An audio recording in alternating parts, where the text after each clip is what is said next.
In the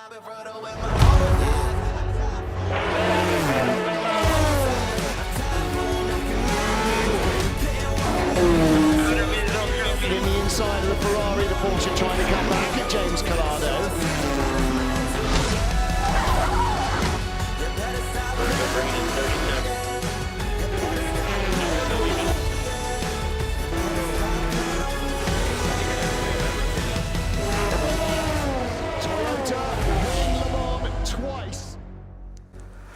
Bonjour à toutes et à tous, il est 16h40. Good afternoon, ladies and gentlemen. It is 4:40 on September 18th, 2020, on the eve of the 88th edition of the 24 Hours of Le Mans. Le Mans in September, of course, because of the reasons you are well aware of. The traditional press conference of the ACO will, of course, be special, and you will discover a special agenda with Pierre Fillon, President of ACO. Hello, Jean-Marc. Hello, everyone. We will take off our masks. Of course, we will comply with social distancing and barrier gestures. And usually this conference takes place in front of hundreds of guests, partners, journalists. But this is not the case this year, and we're going to follow a strict protocol. This press conference will take place here behind closed doors, and the teams and the fans will not, as usual, be in town during the parade. The program was completely disrupted.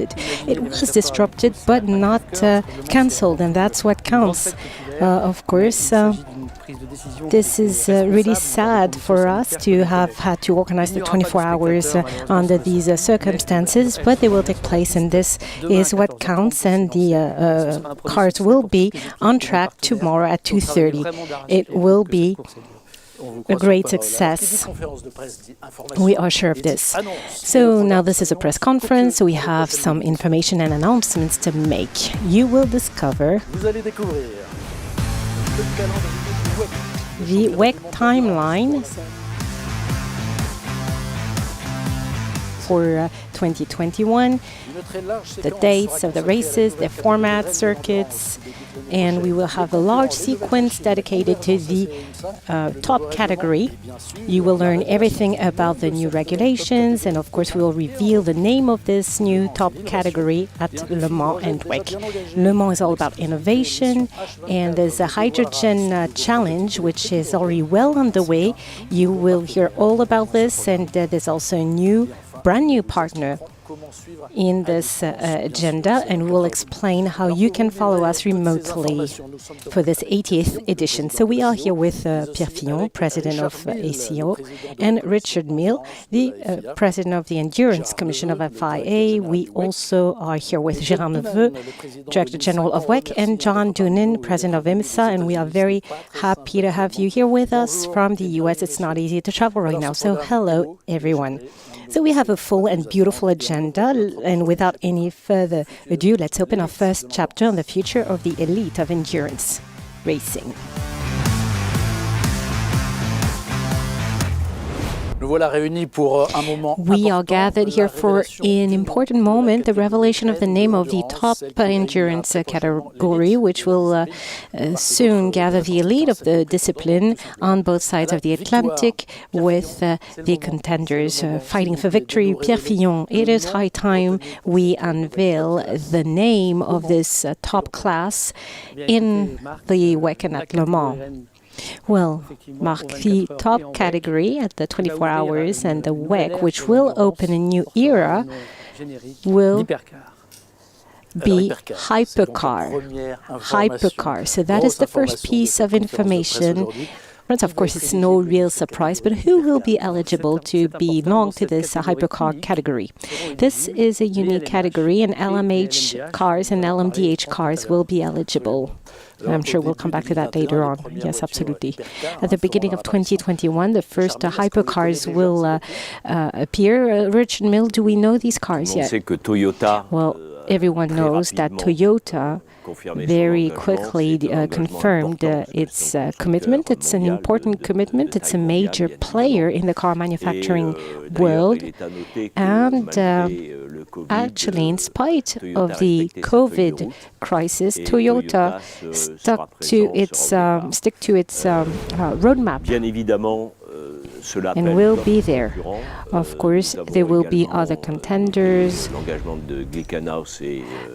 Glickenhaus and Baikonur will be there, which is very good, and others will come, and Pierre actually will tell us a piece of good news that is much awaited. Yes, of course, because of course we always have big announcements to make at Le Mans.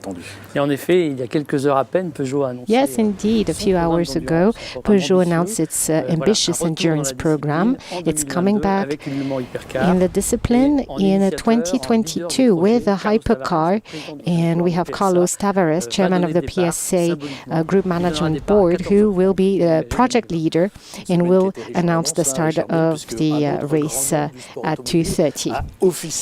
And another important name announced it would take part in the 2021 race. Yes, it's Alpine, and we're very happy because Alpine already has a great experience at Le Mans. Alpine has already won the Le Mans race. But aside from this, it's very important for us that brands stemming from the auto sport are there. And the fact Alpine will be part of the 2021 season, which we could call a transition season, is important because it's probably going to trigger a very important and ambitious program for Alpine. So I think it's an important step.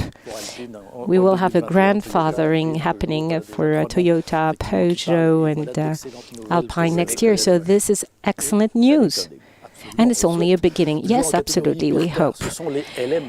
Now we have LMDH cars, which will come a bit later in the same category. Once again, it's a great opportunity to join the endurance elite and to race in IMSA and at WEC. You are the president of IMSA, John Doonan. This category is really important today, right? Well, since the announcement of the IMSA and ACO convergence back at Daytona in January, and the opportunity for a competitor to enter the same car at both the IMSA WeatherTech Sports Car Championship and the FIA World Endurance Championship, we have received and responded to many specific questions from prestigious automakers. We've also had those same automakers very involved in the development of the LMDH regulations, and I think all of us are very encouraged and confident that as we announce the final regulations today, it will bring more names to the table. Certainly the top level of endurance sports car racing has now a very clear, tangible, and very bright future.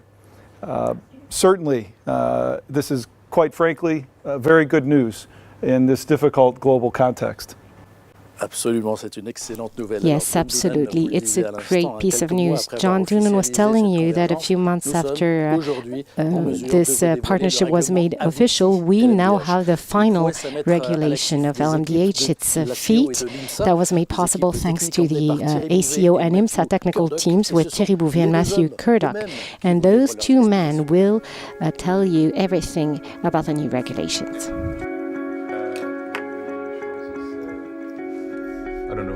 ACO and IMSA, with Matt, who is here, have worked on the LMDH technical regulations. Just as a reminder, there will be a common framework with the LMP2 2023. 4 manufacturer chassis, Dallara, Ligier, Multimatic, and Oreca, will work on these cars. And the performance levels will be a weight at 1,030 kilograms, combined power output of 500 kilowatts, downforce of 4, drag of 1. The general dimensions of the LMDH platform are a 2-meter maximum width, a 5.1 meter maximum length, and a common wheelbase for all cars of 3.15 meters. The aerodynamic regulations promote enhanced upper body styling, which allows manufacturers to bring their identity to the LMDH platform. Coupled with the enhanced upper body styling is a controlled underfloor, which allows for an efficiency of 4 on the total platform. The power unit is a 500 kilowatt combined power output. This is both the internal combustion engine and the hybrid system. ACO and IMSA are proud to announce that the hybrid propelling group will be made of the hybrid system by Bosch and Williams Advanced Engineering, and also a gearbox by Extract, and Matt will give you more details on these components. ACO and IMSA have led a collaborative effort along with the 4 chassis constructors and the 3 hybrid powertrain suppliers to come up with a common LMDH solution. Starting with the motor and gearbox, here we have the Bosch motor integrated directly with the X-Track gearbox. Moving on to the power electronics and battery, here we have the Williams Advanced Engineering battery and DC power integrated with the Bosch motor controller. This is all in a compact assembly which installs from underneath the survival cell in an isolated compartment from the driver. Now, what about costs? First of all, the framework. Without the bodywork, the engine, or the hybrid system, it will be capped at 345,000 euros. Second, the hybrid system. The mean cost per season per car will be lower than 300,000 euros. For this calculation, we used a team of 2 cars with aid and support. So in the end, we reckon that the total cost of the car without the engine will reach 1 million euros, and we're convinced that it's a great product. Pierre Fillon, John Dunant, that's quite a high pace, and 9 months after the announcement of Daytona, we have the final regulation for the LMDH in September. Yes, and I think this demonstrates effective work in collaboration between ACO and IMSA, and actually we should have announced this in June had we not had the health crisis. John? Well, I think the efficiency of the process is a further reflection of the importance of this collaboration between IMSA and the ACO and the future of endurance sports car racing. To have the same car be able to run at Daytona and at Le Mans is an expectation of all of our manufacturer partners. And can you only imagine how this is going to make our fans feel? Okay, so that's very clear for the regulation, but now the question on all of our lips, John Dunant, is, and I'm going to ask you, do you have any candidates, any manufacturers for this LMDH? Well, as you can imagine, I'm not able to make any spectacular announcements today, but I can tell you that over the last many months, since the announcement of this convergence, the interest from a significant number of manufacturers, over a dozen in fact, and a significant number of whom have been involved in the development of the LMDH regulations, has certainly been important to continuing the process. Many of those manufacturers are working directly with the 4 approved chassis constructors, Dallara, Ligier, Multimatic, and Orica. But unfortunately, not able to make any specific announcements today. We'll leave that to the auto manufacturer partners. J'aurais essayé. Pierre Fillon, le règlement dit 2022 à partir de I tried. Pierre Fillon, the 2022 regulation, when should we expect this? Well, the COVID crisis slowed us down somewhat, as it did many people, but we think that this LMDH can be relieved during the 2022 season. I don't know whether it will be before or after Le Mans. It's difficult to say, but in any case, that will be up to the manufacturers to set out their roadmap. Thank you very much, Mr. Fillon, for those explanations. Thank you very much. That's the future for the top class for endurance. It's very bright, that's for sure.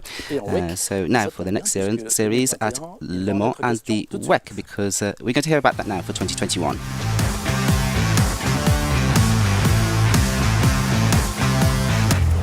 We are with Gérard Neveu, Director General of WEC, World Endurance Championship, and we are now starting a very important chapter that everyone is following with a lot of eagerness. So you are going to unveil the 2021 WEC timeline under these strange circumstances. Yes, indeed, strange and very unusual circumstances. And because of the situation, we have learned learned that we have to learn how to work differently. So we do talk about a temporary timeline, but we try to be as realistic as possible for 2021, but we never know. We might have a last-minute change.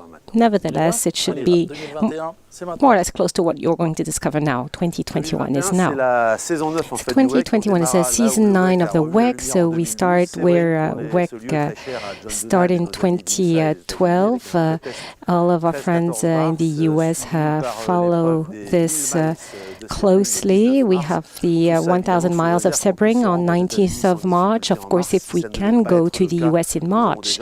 If not, we already have a plan B with an event in Europe at the end of March or beginning of April. It will be a 6-hour event. Then we'll stay in Europe for the 6 hours of Spa-Francorchamps on May 1st, 2021, on this very special circuit for us. It is the perfect place to prepare for the main event of the season, the 24 hours of Le Mans, of course, which should take place on June 12th and 13th. And we hope that the spectators will be able to come because we miss them a lot. And then in July, we will have the hypercar and the 6 hours of Monza on July 18th, 2021. Then in August, we will take the paddock and sail for Asia, where we will find a Toyota for the 6 hours of Fuji on 26th of September 2021, if possible, of course. And then, lastly, we will go to Bahrain on the 20th of November 2021 for the 6 hours of Bahrain. So a night and day race, a sort of super finale of the season. So that's for the agenda. There should be 6 races. You know that the season is shorter than the usual seasons, and they will take place from March to November. That will be the case also in the future. And we will have 6 races because we have to take into account the economic difficulties. We have to take this into consideration. I'd like to insist on something. Is this calendar approved? Very good question. Yes, it has been approved thanks to our FIA France. It was presented to our Richard Mille and the Endurance Commission, and it is now approved for a season 2021. No clash whatsoever with IMSA so far. That's it for WEC. Now, what about ELMS, European Endurance? Another championship which is dear to the ACO heart. We have a lot of contenders of ELMS in the paddock today. We will have to wait a few days. In 3 weeks, it will be presented in Monza during the 4 hours of Monza in ELMS. I tried to get information. Thank you very much, Gérard Neveu. We are eager to be there. And Bahrain is the last destination, yes, on 14th of November for a super finale as every year, with the last appearance of Toyota TS050, so make sure to be there. So endurance racing is about championships, races, and men and women who make the story of the event. And we have a trophy that is given every year to honor a great character, the Spirit of Le Mans. So who is the Spirit of Le Mans 2021?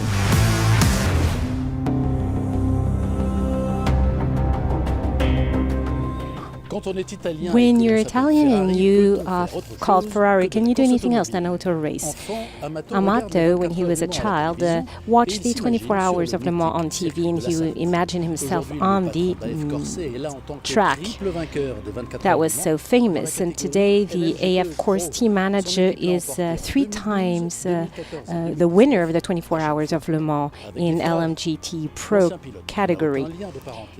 His team won in 2012, 14 and 19 with Ferraris each time. And he came to Le Mans for the first time in 2007. He was part of the endurance of the European and Asian Le Mans series that World Championship and raced with professional pilots. This year, Amato Ferrari is in Le Mans and at the head of the endurance trophy, LMGTEM.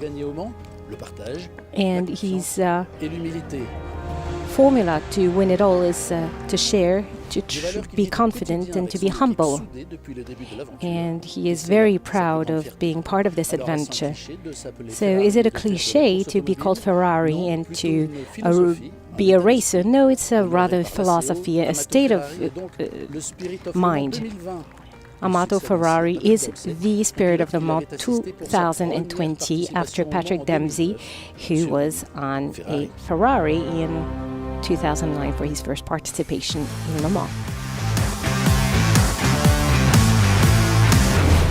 On commence peut-être par rappeler quand même. You can perhaps begin by reminding us what's behind this code name. Well, Mission H24 is a project that was launched by the ACO and Green GT and enables a zero-emission competition thanks to hydrogen electric prototypes that only discharge water. H24 for 24 Hours of Le Mans 2024 is, and H2 for hydrogen or dihydrogen for specialists. Our objective is to create a dedicated category dedicated to hydrogen electric prototypes. It's always been part of ACO's DNA to enable mobility for all, and today, zero-emission mobility. And I think that, Richard, you have something important to add to that. Yes, because this project is very ambitious. It's a great project. Sure that hydrogen is a major factor. We have collaborated with a company that will lead to greater performance, that will enable us to make energy savings, and with technical developments as well that will not only be promising developments, but obviously will also have an impact on the automotive industry, generally speaking. So the 24 Hours of Le Mans has always been a development lab, if you will, but this development is absolutely part of the H24. Comme on va le voir avec vous, François Granet, bonjour. Vous êtes du côté de Maison Blanche avec ceux qui relèvent ce défi, et non plus une, mais deux voitures. Expliquez-nous. Oui, merci, Marc. Yes, thank you very much, Mark. Thank you, Pierre. I'm here just a few meters away from you in the Mission H24 building. We're at the heart of their operation here. We're here with the two engineers who have been taking care of these cars. We have Jean-Michel Boresch, who is head of ops for Mission 24 and also part of the main team for H24 racing. And we also have Norman Nato, who's the test driver. Alors, s'il vous plaît, Norman, Jean-Michel. Okay, please, can you present this vehicle, unveil this H24? Jean-Michel, can you describe the technological developments that have been made, and what are the improvements that have been made as it relates to the LMP H2G? Well, as you can see, this is a new car. We have a greater cooling of the powertrain. This was designed by ADES, and under the cover, a lot of development work has been done with new engines. So we have 2 engines instead of 4. We have a battery that is equipped with new SAFT cells. We have a fuel cell with new bipolar plates that are made by Symbio. And then we also have an electronic braking system as well. So, but overall, we have lost 150 kilos, which means that it has a weight that is similar to a Grand Touring, in fact. Thank you very much, Jean-Michel. That's great. Norman, what are you expecting from these improvements, and which improvements are the most important for this H24? Well, as Jean-Michel has just said, 150 kilos, that's a huge step forward. The weight is the enemy for motor racing, and with this we have lost 150. So this is one of the main developments. This was very important for this car. There was lots of different technologies that we've had to work on, but we wanted to really emphasize the weight. Great, Jean-Michel, new car, but also a new color as well. Yes, that's right. Partenaire qui sont Total et Michelin. Our partners are Total and Michelin, of the first hour of the who are our partners rather, and we are very happy to have them. They're very passionate about automotive competitions. Automobile, Plasticomium, qui va avoir l'opportunité de développer the possibility to develop a 700 bar engine. Okay, so what will be happening over the next few months? What are you going to be doing? Well, at the end of August, we started a huge test program which will continue until January. At the end of this program, we will be capable to outline the sports program for 2021. H24 hydrogen vehicle, as you heard, it's a very important partnership for this project, working alongside Total, Michelin and Symbio. And now we'll hear from our president, Christian global du stockage d'énergie dans les véhicules. Our DNA is about innovation and performance. We believe in hydrogen, and we have invested more than 200 million in this technology over the last 5 years. The mission of H24 is in line with our strategy and is in line with our values and illustrates our vision of the future. A hydrogen tank is an extremely complex component. It needs to be able to store high pressure gas, 700 bars. It also needs to be in a composite and plastic materials as well. And for this project, we have developed products that have been subjected to extreme conditions, safety, performance. The weight are, of course, the key factors for this competition, but also in the other series vehicles as well. Mission H24 is a testing ground for us, for our current technologies, but also for our future innovations.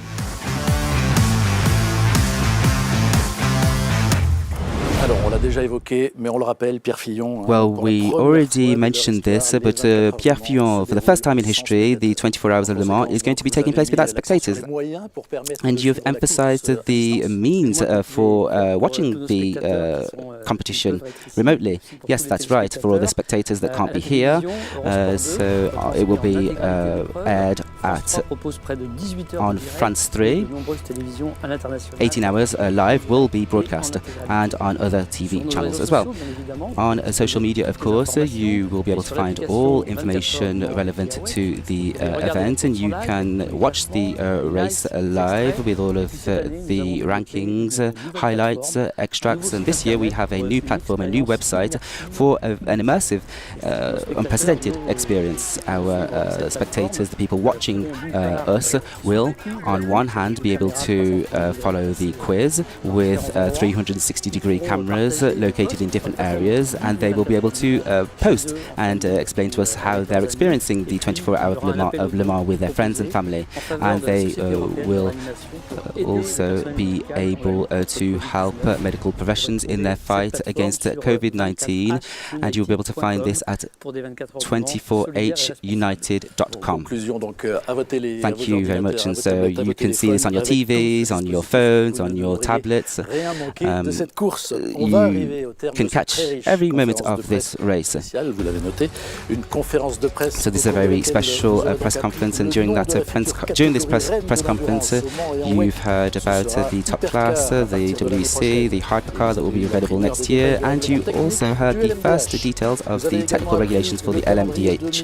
We also went through the 2021 WEC timeline.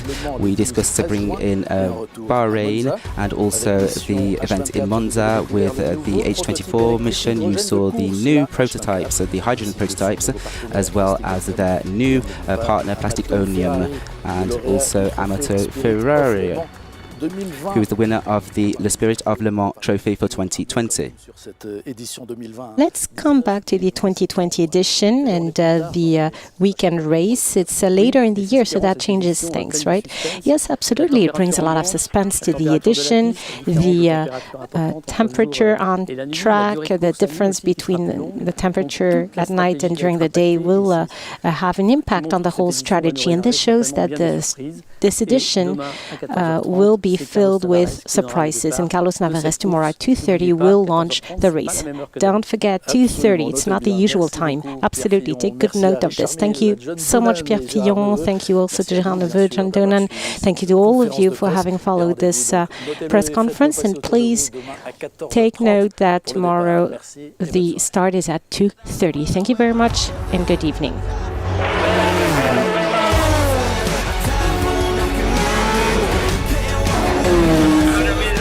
In the inside of the Ferrari, the Porsche trying to